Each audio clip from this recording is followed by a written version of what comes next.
आज हम चर्चा करेंगे उस अष्टानिका महापर्व की, जिस पर्व को कई वर्षों से हम मनाते चले आ रहे हैं, लेकिन हमें ये ज्ञात नहीं रहता है कि हमें किस प्रकार से क्या करना चाहिए।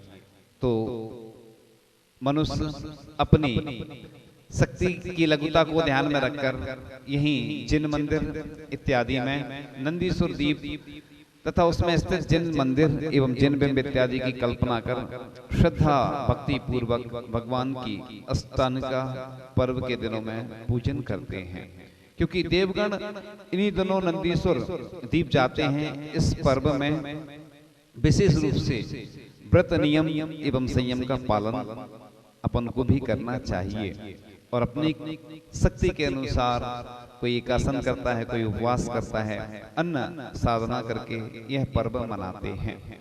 हम देखते हैं कि जब पर्व आते हैं उस समय हम लोग अगर कुछ बताते हैं तो वो नहीं हो पाता है, लेकिन अगर पहले से बताते हैं तो देश और विदेश में जो लोग सुनते हैं उन सब के लिए पहले से ऐसी भूमिका तैयार हो जाती है कि वो इस प्रकार से अष्टानिका पर्व को मनाएं, क्योंकि बाद में बताने से फिर एक पर्व चला जाता है हमारे हाथ से, यानी हम वंचित रह जाते हैं।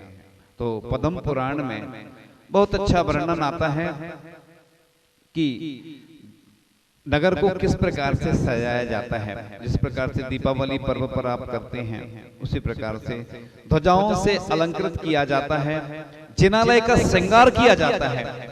आज हम देखते हैं कि जहां भी जिनालय पर जाते हैं कई बार भगवान के ऊपर छत्र ही नहीं रहता है, चमर ही नहीं रहते हैं, भामंडल ही नहीं रहता है, ऐसी सूनी बेदी रहती है।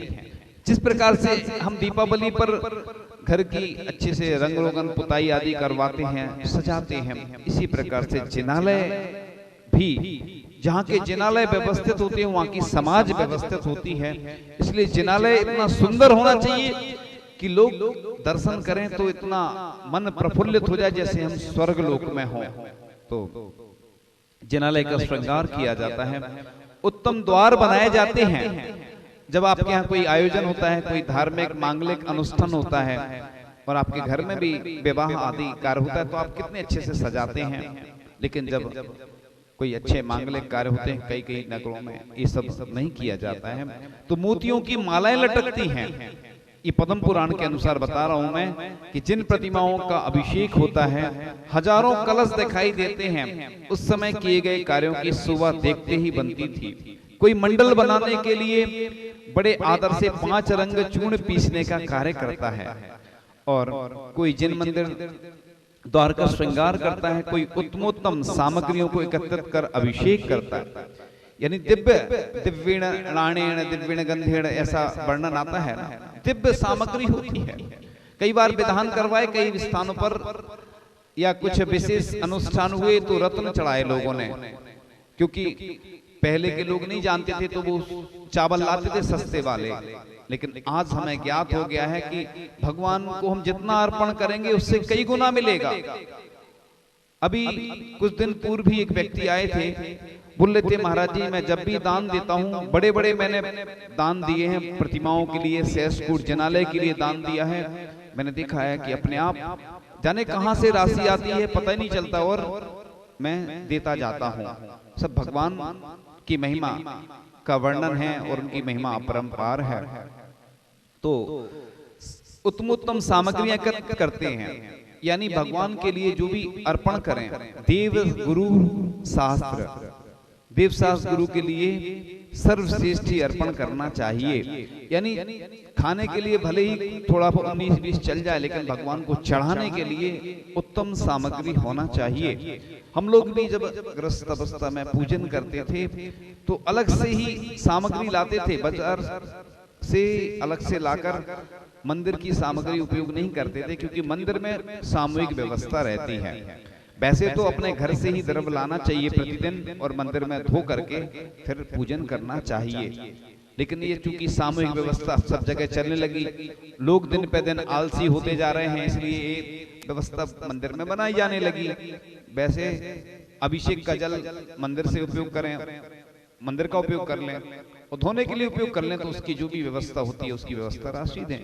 तो मंदिर में घर से अपनी तरफ प्रतिदिन लाएं, अपने बर्तन लाएं पूजन के, इधर धोकर और फिर वापस अपने ले जाएं। और एक और वर्णन बहुत अच्छा आता है, पुराण ग्रंथों में आता है, श्रावकाचारों में भी आता है, से साक्षात जो बची हुई द्रव्य है उसको ले जाकर सबके ऊपर ऐसे डालना चाहिए, उसको बोलते हैं से साक्षात। यानी वो जैसे गंदों तक लगाते हैं ऐसी मांगलिक द्रव्य हो जाती है। भाई अपने घर से लाए हैं तो निर्मल का दोष भी नहीं लगना उसमें, और अपन सबके ऊपर ऐसे ऐसे छिड़कते हैं। जैसे तिलक लगाते समय चावल आदि का वो करते हैं, ऐसे ही वो से साक्षात बोलते हैं उसको। यानी शेष जो बची है द्रव्य हम घर से ही लाए थे अपनी, और अपनी ही द्रव्य घर पर ले जाकर सबके ऊपर मांगलिक क्रियाएं करते हैं। तो व्रत करने वाला कृत्रिम स्वर्ण चांदी तथा रत्नों से महापूजा करता, वाद्यंत्रों से शब्द होता था, और जिन्हें भगवान का रथ निकलवाया जाता था। पूरे देश में अष्टानिका पर्व में कई जगह विधान आदि भी होते हैं। लोग कहते हैं कि अष्टानिका में ही विशेष पुण्य है, ये बात तो सही है, लेकिन अन्य समय भी विधान के लिए कोई विधान नहीं है कि अन्य समय विधान नहीं कर सकते। विधान के लिए कोई मुहूर्त की भी आवश्यकता नहीं होती है, वो तो पंचकल्याणक वेदी प्रतिष्ठा शिलान्यास के लिए मुहूर्त की आवश्यकता होती है। विधान तो एक पूजन का बड़ा रूप है और उसको कभी भी कर सकते हैं। तो ऐसे रथ निकलवाए जाते थे, और इन दिनों समस्त पृथ्वी पर राजा की ओर से जीवों के मारने का निषेध रहता था। तो तीन लोक में सबसे बड़ा पर्व है अष्टानिका महापर्व। यह पर्व ऋतुओं का संधि काल है। आपने देखा पढ़ा होगा कि अष्टानिका से अष्टानिका तक पदार्थों की जो भोज खाद्य पदार्थ रहते हैं ना, उनकी मर्यादा रहती है। हम लोगों के लिए भी दीपावली वार्षिक प्रतिक्रमण होता है। हम लोगों का साल भर का एक प्रतिक्रमण होता है वार्षिक, दीपावली के एक दिन पूर्व चतुर्दशी को, और हिसाब किताब क्लियर कर लेते हैं। जैसे आप लोग बही खाता वगैरह बनाते हैं, दीपावली के बाद नई साल प्रारंभ हो जाती है। सरकार की अलग रहती व्यवस्था, ये जो अपनी रहती है बही खाता वगैरह दीपावली पे। ऐसे ही अष्टानिका की टू अष्टानिका से लेकर अष्टानिका तक हम लोगों का चातुर्मासिक प्रतिक्रमण होता है। हर अष्टानिका की जो चतुर्दशी आएगी उस पे चतुर्मासिक प्रतिक्रमण होता है, यानी 4 महीने हो जाते हैं। इसलिए भोज्य पदार्थ खाद्य पदार्थों की मर्यादा भी इसी काल में ऐसी ही लिखी है। तो विशेष कर्म रजरा का साधन है, और पूर्व तीर्थंकरों ने पूर्व में इस पर्व की आराधना करके अद्भुत पुण्य संचय किया, जो उनके निर्वाण में निमित्त कारण बना। तो मन वचन काय की शुद्धि पूर्वक की गई व्रतों की आराधना 3 भवों में संसार से पार लगा देती है। तो हमारा इतना पुण्य छीन भी नहीं है कि हम स्थापना निश्चय से अष्टांग पर्व की आराधना ना कर सकें। इसलिए अपने पुण्य को बढ़ाना चाहिए और भावना भाना चाहिए। और ऐसा भी कोई नियम नहीं है कि अष्टांग का पर्व में सिर्फ सिद्ध चक्र विधान ही होता है, कोई भी विधान कर सकते हैं, लेकिन सिद्ध चक्र एक व्यक्ति अपने परिवार के माध्यम से भी कर लेता है, इसलिए ऐसी व्यवस्था रखी जाती है। वैसे आजकल ऐसी व्यवस्था बनने लगी कि समाज ही मिलकर करती है, क्योंकि समाज मिलकर करती है तो सब लोग सहयोग करते हैं, सभी लोग तन मन धन से जुड़ते हैं। व्यक्तिगत होता है तो लोग दूर दूर रहते हैं थोड़े से। और कृत्रिम जनालय एवं जिनबिंब में अकृत्रिम जनालय और जिनबिंबों की परिकल्पना हमें करना चाहिए। तो पर्व के दिनों में आरंभ के कार्यों से हमें बचना चाहिए। जिस प्रकार से दशलक्षण पर्व पर्युषण पर्व मनाते हैं, इसी प्रकार से अष्टांग का पर्व की भी अलग से अपन को ये जानकारी और महिमा सबको बताना चाहिए और सुनना भी चाहिए। तो पर्व के दिनों में आरंभ कार्यों से बचें, उदासीन वृत्ति रखें, कसायों को मंद रखें, ब्रह्मचर्य व्रत का पालन करें और साथ की पूर्ण जीवन शैली रखें, और मर्यादित शुद्ध आहार भोजन आदि की व्यवस्था अपन को रखना चाहिए। कोई बाहर से भी आता है व्यक्ति, उसकी भी ऐसी कोई बच्चे बाहर पढ़ते हैं तो उनके लिए भी ऐसी व्यवस्था होना चाहिए। एक सेठ जी थे, उनका नियम था कि हम अष्टानिका पर्व में बाहर जा रहे हैं व्यापार करने के लिए, तो मैं बिना साधु के दर्शन के पंच परमेश्वरी में से कोई एक परमेश्वरी तो हो जिनके हम दर्शन करके भोजन करेंगे। अब मेरा व्यापार भी इतना बड़ा है, जाना भी जरूरी है, तो अपने एक जो उनके कार्य करता था काम, उसको कहते हैं कि भाई मेरा नियम है और वो थोड़ा सा व्यक्ति धर्म का विरोध करता था, उसकी श्रद्धा आस्था नहीं थी धर्म के बारे में। तो उसने सोचा कि मैं तुम्हें इतनी राशि दूंगा, तुम मेरे साथ चलना, कुछ दिन के लिए तुम मुनि बन जाना। अब वो पहले तो घबरा जाता है एकदम से, इतनी कठिन साधना, इतनी तपस्या कैसे मैं करूंगा। अब सेठ जी बोल देते कि तुम्हें इतनी राशि दूंगा, तो पैसे के लालच में तो व्यक्ति क्या नहीं कर सकता, सब कुछ करने को तैयार हो जाता है। वो तैयार हो जाता है, सबसे पहले केस लोन से करता है वो, और एकदम से वो जैसे केस लोन से बाल उखाड़ता है तो घबरा जाता, डर जाता, क्या मैं नहीं बनूंगा मुनि। सेठ जी और राशि बढ़ा देते हैं, तैयार हो जाता है। फिर वो तो राशि बढ़ने से तैयार हो जाता है, केस लोन जैसे तैसे कैसे करके कर लेता है। उपवास हो गया, अब क्या करना है। अब रात भर क्या होता है, उसके पेट में चूहे कूदते हैं, क्योंकि भूख लगती है और प्यास भी लगती है उसको। उपवास तो करना पड़ता केस लॉन्च के दिन। अब करते करते उसको बहुत फिर से गुस्सा आ जाती कि हम नहीं करेंगे, मतलब ये तो कर लिया उपवास, अब आगे नहीं। सेठ जी फिर तैयार कर लेते हैं कि भैया कुछ घंटे की बात है, फिर तैयार हो जाओ। तो बस अब उसको प्यास लगती है बहुत ज्यादा, पाड़ना होती है उसकी। तो पाड़ना में क्या करता है वो, जल ही जल अकेला ले लेता।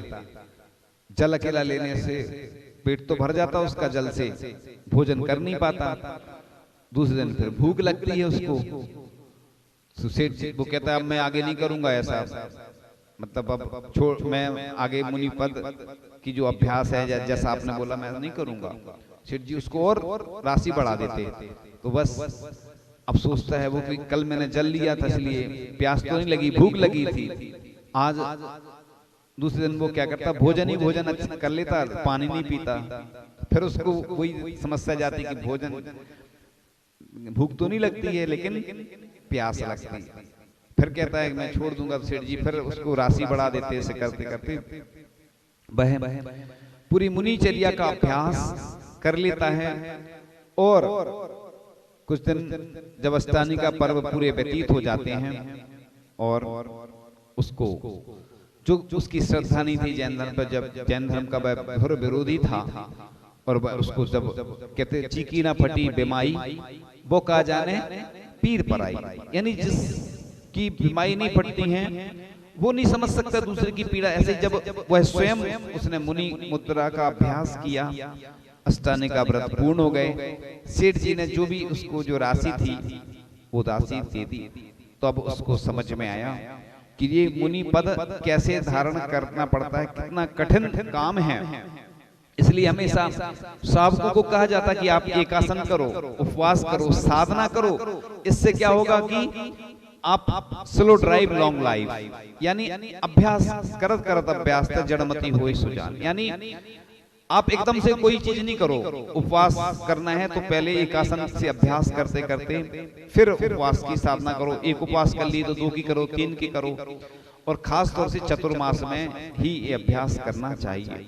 तो आप अगर इस क्रम से बढ़ेंगे तो आप देखेंगे कि आपकी साधना उत्तरोत्तर वृद्धि की ओर बढ़ती जाएगी, यानी वृद्धि होती जाएगी आपके। आप जैन धर्म लोग कहते हैं कि कठिन है, और हम तो कहते हैं कि जैन धर्म से सरल कोई धर्म नहीं है। जैन धर्म कठिन लगता है दूर से, लेकिन कोई मुनि महाराज भी देखो अभ्यास करते हैं पैदल चलने का, तो पैदल चल लेते हैं, केसलोंच का अभ्यास कर लेते हैं, पाटे पे सोते हैं तो लोग चटाई पे सोते हैं, गद्दे पे सुनिए गौर से, तो लोग अभ्यास करते हैं तो देखो लकड़ी के पाटे पे महाराज सोते हैं, पैदल चलते हैं, केसलोंच करते हैं, और प्रतिदिन एक आसन तो होता ही है, बीच में अंतराय हो जाते हैं, उपवास, ऐसे ही अभ्यास से होता है। अगर आपको लंबा चलना है तो मान लो धीरे धीरे अभ्यास करते हैं, 1 किलोमीटर 2 किलोमीटर 5 किलोमीटर धीरे धीरे विहार करते करते लंबा विहार भी करने लग जाते हैं। तो लोग डरते हैं, घबराते हैं। जैसे सम्य शिखर जी जो जाते हैं ना, उनसे पूछना कि अभ्यास उन्होंने किया, कितनी 27 किलोमीटर की परिक्रमा भी होती है। और मुझे वो याद आ रहा है संस्मरण, एक बार मैंने पूर्व में भी सुनाया था कि गणेश प्रसाद जी बर्णी ग्रस्त अवस्था में थे और वह सम्मेद शिखर जी की वंदना करने गए तो उनका कंठभ्रुत होने लगा और गला सूखने लगा। अब उनने कहा, हे पार्श्वनाथ भगवान, यदि मेरा मरण हो गया तो लोग सम्मेद शिखर जी आना छोड़ देंगे, अब आप जानो भगवान। उन्हें ये नहीं कहा कि हमें पानी मिल जाए। थोड़ा सा आगे चलते हैं तो एक कुंड मिलता है, वह जल ग्रहण करते हैं और आगे बढ़ते हैं। लोग और मिलते हैं तो लोग पूछते हैं, अरे आप तो बहुत प्रसन्न नजर आ रहे हैं, क्योंकि बोलते हैं कि नहाए के बाल और खाए के गाल अलग दिखते हैं। तो बस वो कहते हैं, अभी मैं जल ग्रहण करके आया हूँ। कहाँ? इधर उधर भटकते रहते हैं। इसलिए हम तो जब से जैन धर्म को अपनाया, जीवन में देखा कि हमेशा परेशानियां तो आई लेकिन सब टलती गई, क्योंकि जो होता है मजबूत उसे नहीं का पता कभी अमदूत। तो भक्ति करते रहें बस। हम हमेशा बोलते हैं कि एक शांति धारा, एक स्तोत्र का पाठ और एक जाप, और बाकी तो है ही सब। ये इतने पावरफुल हैं कि इनसे सब कुछ हो जाता है।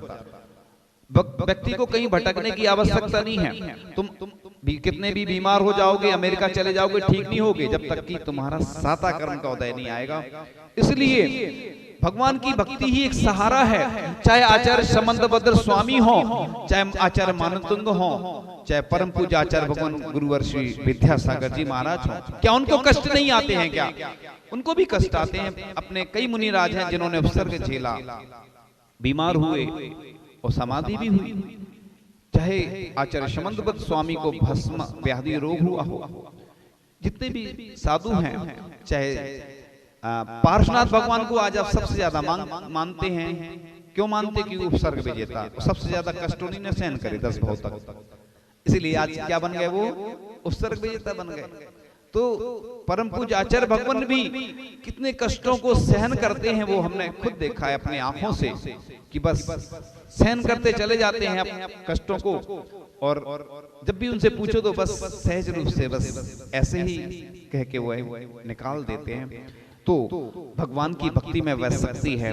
आज हमने बताया कि अष्टांग का पर्व में हम कैसे भगवान की भक्ति करें, चाहे हम विधान के माध्यम से करें।